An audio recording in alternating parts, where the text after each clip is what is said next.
Very interesting story and conversation today. I'm really excited for this conversation. And it's a little bit different from the ones we've done before. We're going to talk about how to manage change in a customer success organization. Chili Piper is a very successful company. They were launched in 2016. They've grown up to about 2,000 customers all over the world in 43 different countries. But every company in tech has had to have a reset in the last 6 to 9 months to accommodate to the new economic reality and the world that we live in. And I met with Seth at the HubSpot event last year. We kept in touch. I learned from him a few weeks back in a conversation what he had to kind of navigate through to lead his team through these changes. And I'm looking forward to diving into that conversation and sharing more with everybody here. We're going to talk about how to manage change using data, how to manage change using processes, technology, and of course, people. So we'll kind of touch on all those areas. Seth, why don't we start with a quick introduction to you and what you do at Chili Piper? Sure. Hi, everyone, and Asim, thanks for having me. So my name is Seth Dovev. I'm the Senior Director or Customer Success Director at Chili Piper. I come from a background in both ad tech and in SaaS, really helping in that post-sales customer success, account management area of different companies throughout my career.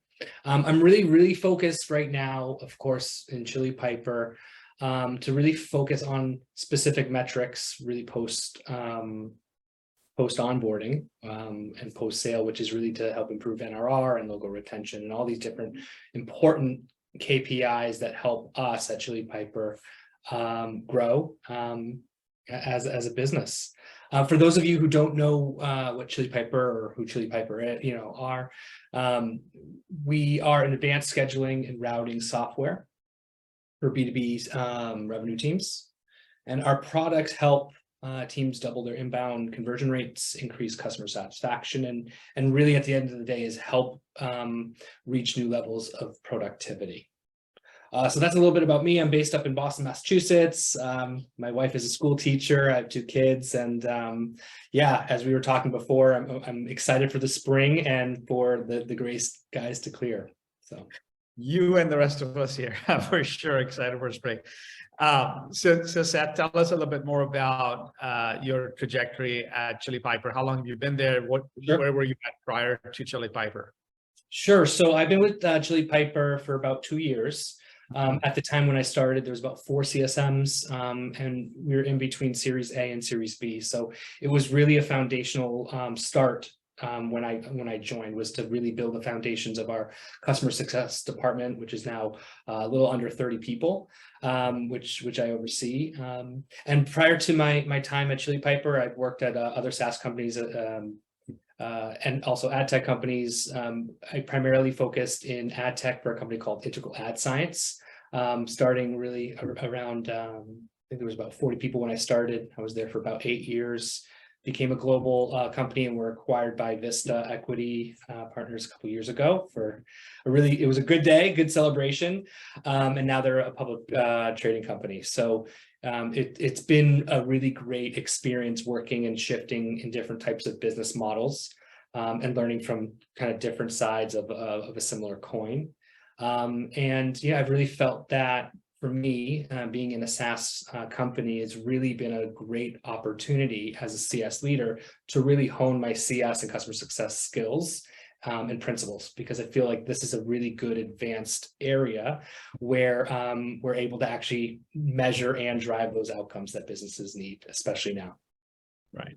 So Seth, growing a team from 4 to 30 in the last 2 years or 2.5 years, that's pretty aggressive growth by any measure, and it certainly wasn't without any hiccups. So maybe take us through a little bit of, I think it'd be helpful to first understand when you joined, what were some of the challenges that you had to deal with, and then of course a little bit more of the journey, if we can double click into that Sure. as well. Sure. So yeah, as we grew, I mean, business doesn't stop, right? So even though we want to put in these major foundation elements of our business, which was really about creating a customer journey, defining it, exploring the specific touch points that we felt we could and needed to provide for our customers so that they could be happy. We had to create our own mission and really identify the areas of not only opportunity, but the needs that we had to just, focus on from the start. And that was a bandwidth issue. We had 4 CSMs. At the time, I think we had roughly around 400 customers. It just wasn't a scalable motion. Chili Piper, I guess you could say in the aspect of CS, I would say focuses more on a technical implementation. It's really quite configurable. So there's a lot of elements to get our tech onto an existing tech stack. So instead of focusing on, signing or renewing customers and doing a lot of the commercial elements, it's more technical focus. So there was a lot of time that we spent onboarding and then retaining those customers by working to help them and our customers enable those configurations. So we had to find a very specific type of CSM that could fit our needs. So we've talked about customer journeys. We had to set that up, which we had in a prescription. We had it based off of the different types of customers. And at the time, it was based off of company segments and sizes of companies. So we had different motions and different journeys for different segments. But we also needed the right CSM to be able to support those different types of customers. And that took a long time, right? We had to find the right people that had extensive background in CRM systems and CMS systems and understood and had a technical background to be able to run those independent configurations. So the first year was really trying to get the right people in place. And then the enablement does take time. Yeah. So I think that those were the challenges, and we were really successful with it. I think it's not just me. We had our VP of CS, who became our Chief Customer Officer, Gemma Cipriani Espinera, who really helped support and educate our C-level. We also had my counterpart, Marie Lunny, who was focusing on digital CS, which is another exciting touch point in the customer success department. And then we also had support. So the team had to be structured in a way for us to operate. And we did it quite successfully. Yeah. Got it. So I think the key point I heard was first around mapping out customer journeys, and it's not a single journey. It is it varies based on the size of the company, the type of the business that you're selling into, and then of course building the team and ramping that up and enabling them in parallel. It's kind of two key themes that I heard. Let's maybe double click into that first one first, which is mapping out the customer journeys. And so how did you go about that? And what technology or what lessons learned, maybe share a little bit more into the customer journey mapping part of it, which every CS team has to work through. Sure. I think, it might vary by different, technology or touch points, but I think as a customer success leader and just being in the motions, you want to make sure that you have a conversation and have an open dialogue. I think for us, the worst situation could be is an unresponsive or what we call like a ghosting customer. So making sure that throughout the customer journey, you have those touch points to make sure that they're okay, just one-to-one, right? There has to be that human element. And then there's these other elements, which are more based off of data and driving insights or being able to quickly react to an issue, whether it's a utilization issue from our product utilization, or if there's an escalation going on, be able to leverage a system that can pinpoint and determine a specific type of notification or alert that allows us to get in front of things. And what I think I'm trying to allude to is a customer success platform or tool. So that was another element that we had to incorporate early on after we defined what the customer journey was. We also created, we had to have a mission statement. I think it's really important because it really helps resonate what the goal is for anyone on our team. So our mission at Chili Piper from the CS side, we exist to create and retain happy, active users. And that's the key element, is to retention focused, but also active users. We're not thinking about it just from a company perspective because we're a SaaS and it's a license-based model. We need to make sure that in order for us to adopt and to grow, that every license is important. Every user who is using our technology is important. And we had to find those different touch points and motions for them to get value. I love the mission statement, retain active and happy users. I think that makes a ton of sense in terms of just capturing it in a few words and what the purpose of the CS organization is. So Seth, I'll come back to the data, the technology, and the process and all the rest of it. I want to take us back to the last few months and quarters have been pretty tumultuous for the tech industry in general. We've heard about a lot of movement and reduction in organizations and in various parts of the tech industry, and none of us are immune to that. So I know you navigated through a pretty difficult challenge there, but let's take us through your process. What impressed me the last time you talked me through it was the structured thinking that went into first understanding what the business needs. So maybe let us start from there, Sure. And how you went about that. Sure. So I think we've all been riding this interesting wave. I would call it interesting. Yeah. And challenging. I think what we started to see, at least from our business, one was we had to look at, and we continuously monitor our performance and our KPIs. And those are really retention focused. So when we're thinking about retention, we think about net revenue retention, we think about logo retention, but we also look at adoption as another piece. And historically, we've been looking at adoption in terms of monthly active users. And we had a really good, it was always up and to the right for quite some time. So every quarter we could assume that we would see X amount of growth and monthly active users increase consistently. And what unfortunately we started to see is a bit of a stagnant increase in adoption, monthly active users. And then we started to start seeing some declines in our retention numbers. We didn't understand exactly why. And that was the real big piece for us, was before we even looked at the retention numbers, we kind of were looking them in two different lanes and didn't see correlations. So we were lucky enough to work with our data team and try and understand, why are we seeing such stagnant, active user volume? And it started to now then decline. And we were really focused on trying to understand the reasons. So, what I always say, is let the data, follow the data, follow the story, and come to some conclusions. If you can't understand it just by looking at a graph or looking at a data point, you have to really roll up your sleeves and try and understand the why. And what we were able to do is really uncover that, of course, there was beginning to be this shift and some if the market was changing, and it started to affect our business to a certain degree. And what we saw is that obviously there was a correlation, not only to just churn, but when customers were low adopters, they had a higher propensity to churn, and at a certain, let's call it level or percentage, that they were almost dead on arrival.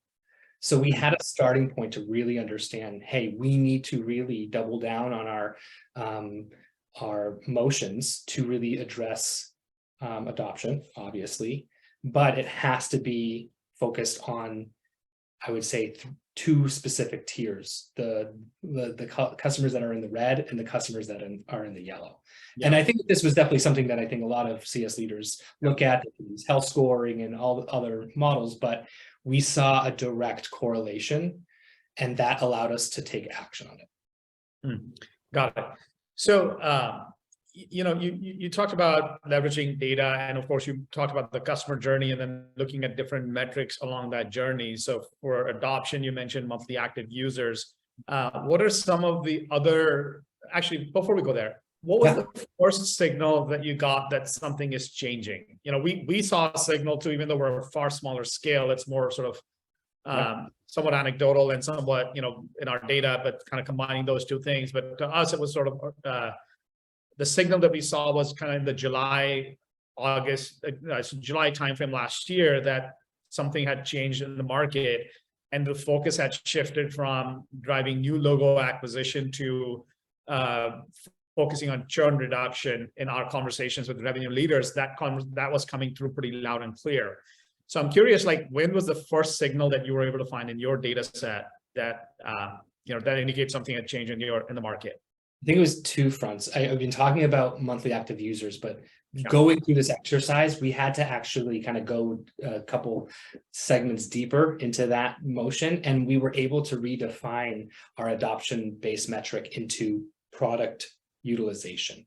And we have multiple products, so we had to really start looking at it because some customers were purchasing multiple products. It's not as one-dimensional as just monthly active users. Do they go up or down? So I think the one piece is we had to first understand, were there trends in specific types of products? Were there trends that we could control? And that was the piece here, is trends that we could control. We started to see some contraction. So we could see that our customer base were exploring other type of competitive tools that were cheaper and could do somewhat of what we could do, but not as much. And the reason for that was market contraction. People were consolidating their tech stacks and trying to find, what do I just need to survive this moment?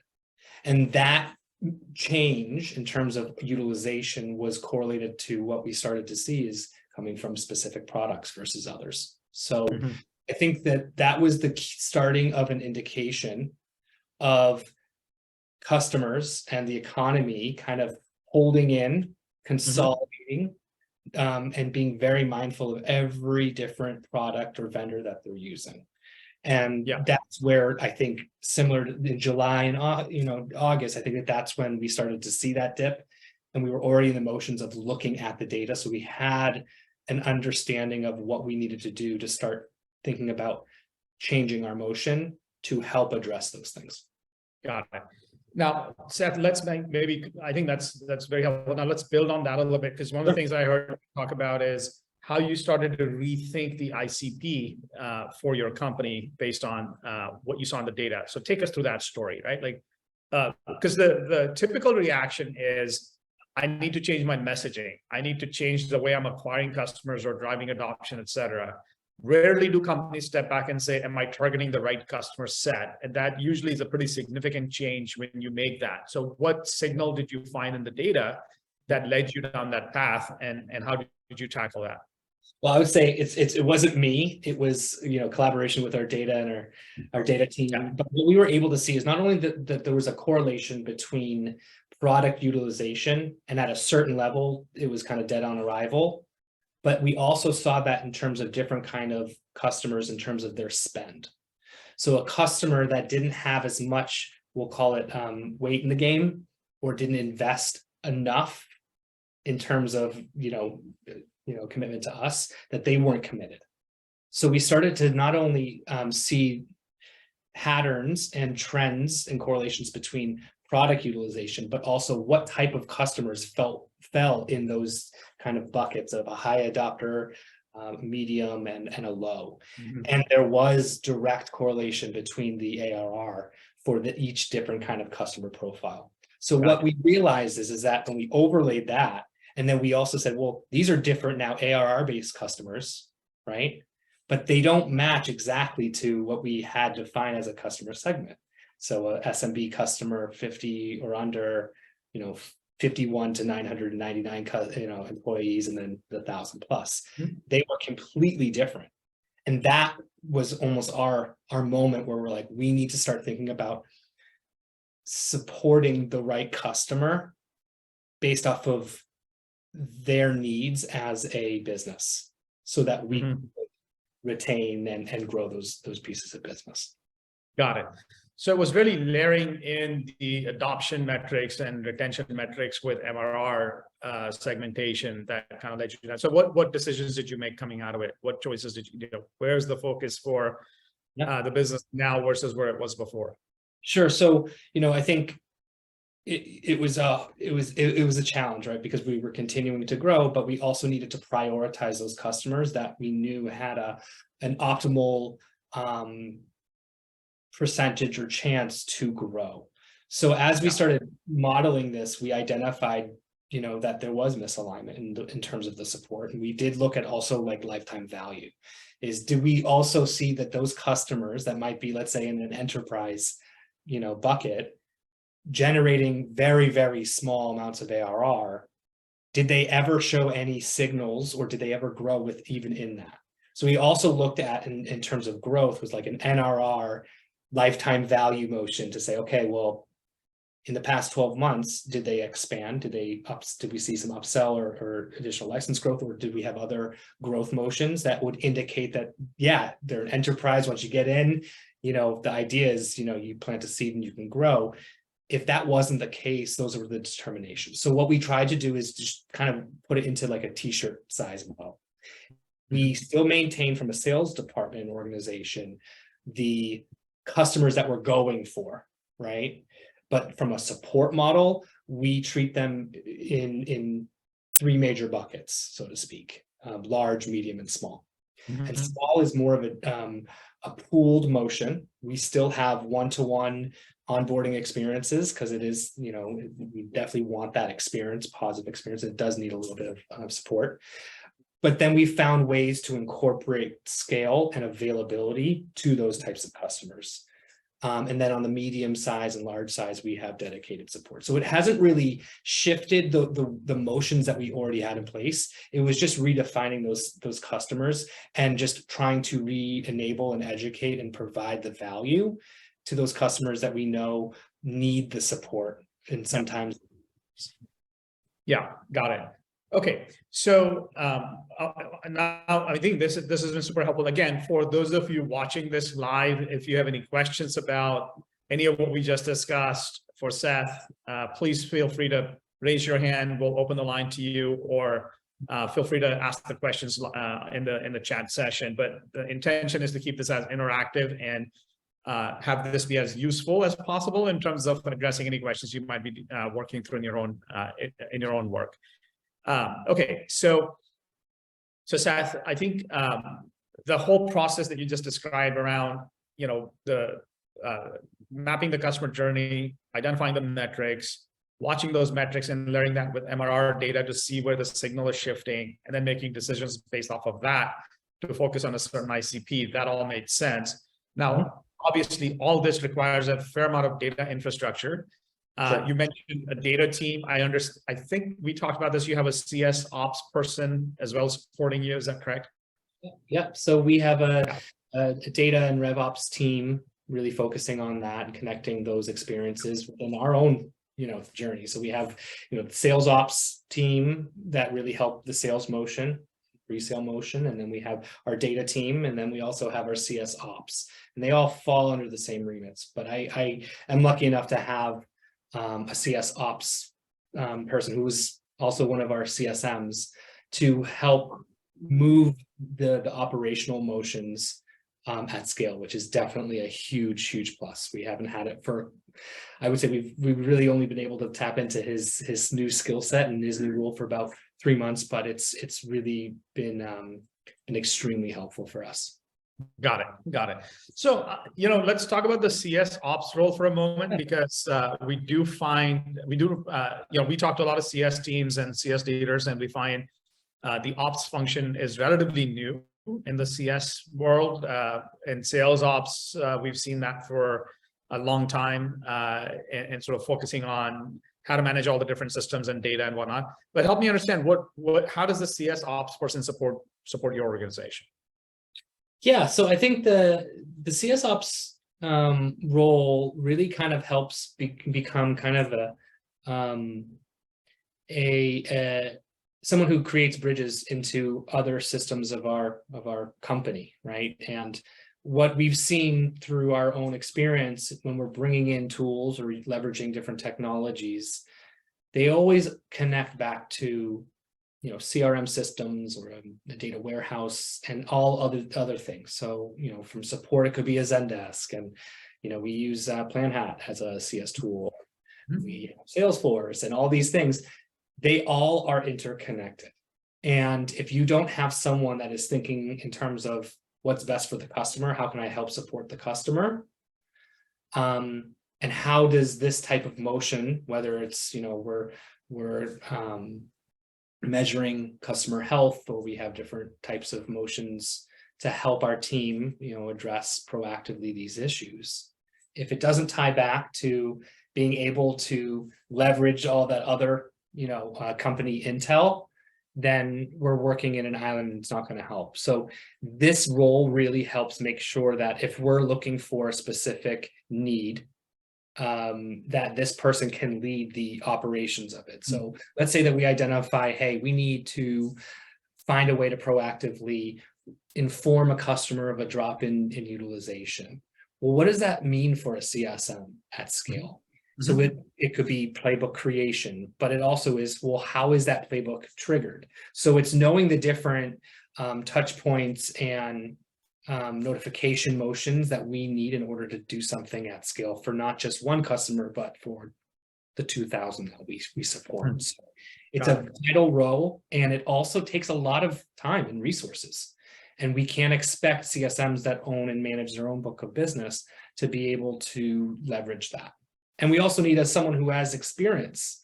I'm not the most technical, person. I don't come from an ops background. So finding a person that can understand those different types of motions is really essential. Yeah, gotcha. Okay, so I noticed a couple of people just joined us. If you have any questions, please feel free to jump in. We'll make sure that your questions get answered. You can either raise your hand on Zoom, or you can raise your questions here in the chat session. Okay, Michael has a question.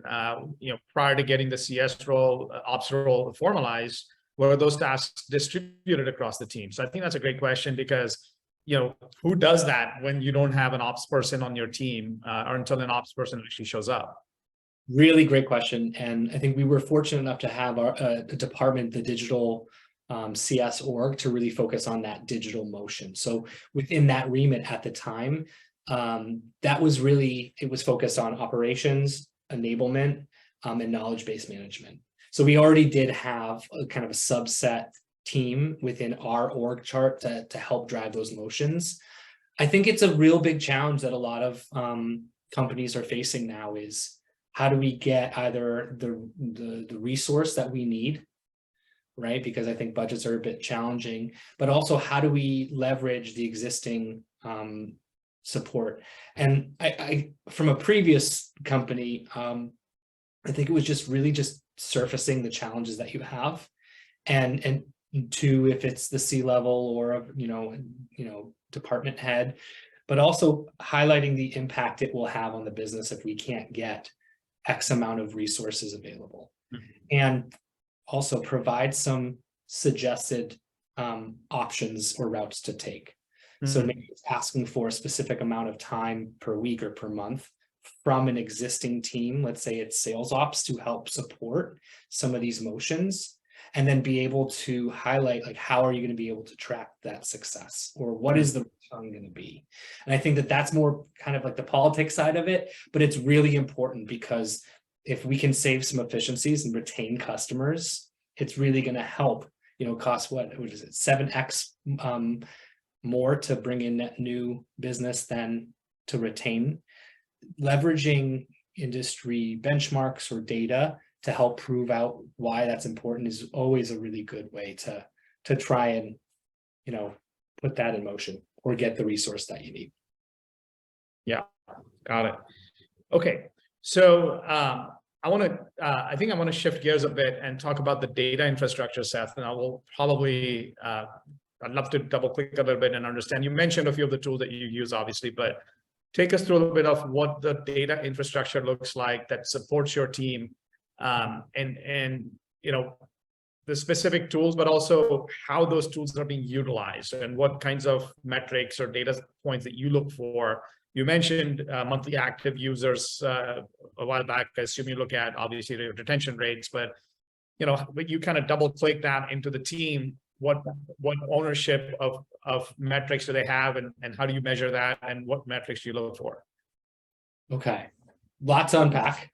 Yes, but try and do it. Yeah. So I think from a tech stack perspective, what we've now realized is that having data integrity for us is the #1 priority. If your system of record for a CS tool doesn't match with your counterparts in sales or marketing or whatever, then you're again in an island, and you can't be. It has to be that data has to transfer and reflect correctly. And I think that we all know is like, hey, it just takes one simple filter for things to look completely different. And data is your best friend, but it also can lead you astray if you don't have the context. So one of the things that we're really focused on in 2023 is that data integrity. And one way that, you know, our data team and architecture wise is really focusing on is just on that is having one center source of truth. And for us, that means that we have a data warehouse. We use Snowflake right now, and it allows us to at least capture all our vendors and all of our technology across all of our, you know, departments, and have one center and source of truth, and then leverage that to push that into the relevant areas where you need to reference it. So what I look for in tech is really just from the guidance I get from others, and that's from our data team, is you need to have direct integrations in order for this to work. And what's nice about it too is that you're not reliant just on one vendor for a specific calculation. You know, in our experiences, we're also able to create our own proprietary values or product utilization and our methodology, and then push that into systems that we know relate to our business. So instead of forcing a square peg in a round hole, we're just creating a standard best practice for any of our tech. And then I think a lot of the tech that we use can be leveraged in a lot of these mainstream vendors. But a CS tool for us is really important. We use Zendesk from a support perspective. You know, the Gongs of the world and things like that. I don't think we have any really specific secret sauces, so to speak, but it's all about using it and being as efficient. And let me tell you, we're not perfect. We have our own challenges, but I think it all starts with fundamentals. Even from the customer journey discussion we talked about, is creating like what you have to do, what are the specific things you need, and being very clear of this is what we're trying to focus on, and then finding those vendors and that technology to help you get there. Yeah, got it. Look, I think your point about there is no necessarily secret sauce. It's more of just doing the work to bring the data together. But that in of itself is pretty hard, which is, you know, building out that Snowflake instance that everybody can reference and extract value out of. And the data integrity point that you made, which is everybody having the same data to work from, so that there's no discrepancy between the sales view or the CS view or the finance view, et cetera. You'd be surprised how often that is the case, where there's different views of the data and then nobody really trusts the data anymore. So that's a huge piece, and it's all about trust. It's like a trust fall. Yeah.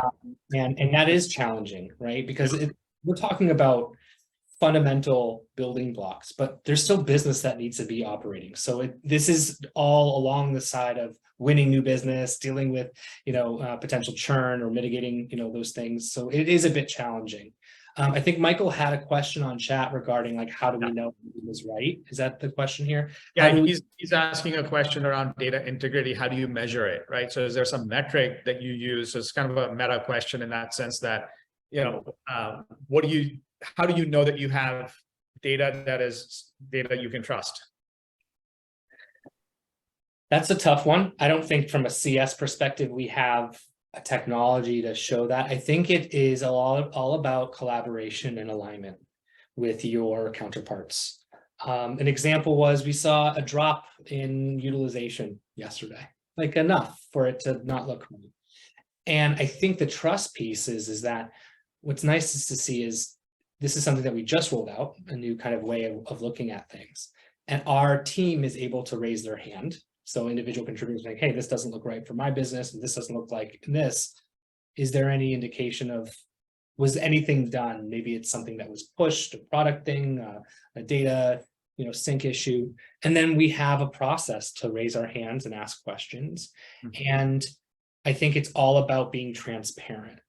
So when there is something that doesn't go as planned, or we didn't know that when something was pushed in a completely different, let's say an engineer push or whatever it is, or release, that it had a residual effect, to be able to highlight to the team what happened, what we're doing to resolve it, and what we're doing to mitigate this in the future. And I think that that helps build trust. So one of the things to stop it from doing it in the future is asking the team, who's responsible of that and managing the data, what can we do to be aware or to stop that? So it also puts that trust fall in your counterparts and understanding, like, this is important to us. What can we do so that we don't have to flag it? And if we have to flag it, maybe we don't want our customers to flag it. So it's just being open to other people in their own lanes to provide the best way to resolve it. And usually in that case, there's a short-term fix and then there's a long-term fix or solution. And then holding each other on both sides accountable to get that in place will build the trust. And I think over time, when you see less disruption, that's where the trust comes into play. Got it. Okay. So, Seth, I think this has been super helpful. I think in terms of, I'd like to take this to a close. And so if there's any final questions from anybody listening, please ask. But what I took away from this is, I'm going to recap this in a moment, but what's your advice for anybody that is in startup land? And let's say they are where Chili Piper was 2-3 years ago when you joined and said, okay, I've got to build this up from the ground up.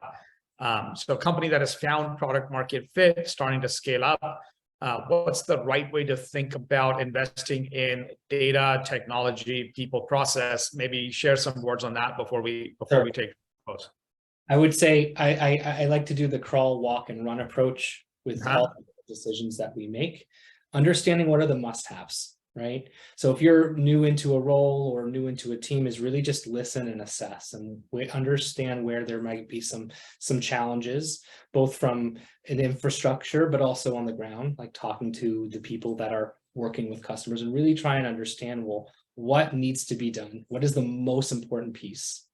And then start building out like all the important pieces that you need to do, and also then help prioritize and understand the impacts of not doing something or doing something instead. So at the end of the day is make sure that you think about the customer first. What is their experience from when they first talk to someone or ask for a demo, all the way through their onboarding experience when they're using the product, and then hopefully the growth motions. Think about every different step in the customer journey. Understand what elements at the moment that you have can you support, and what are the things that you need to support the other must-haves. That's really, for putting pen to paper and really kind of putting that architecture in place will really help. And then throughout that, you'll say, okay, well, what else do I need to be able to get these invitations to help, showcase to make people happy and see the value.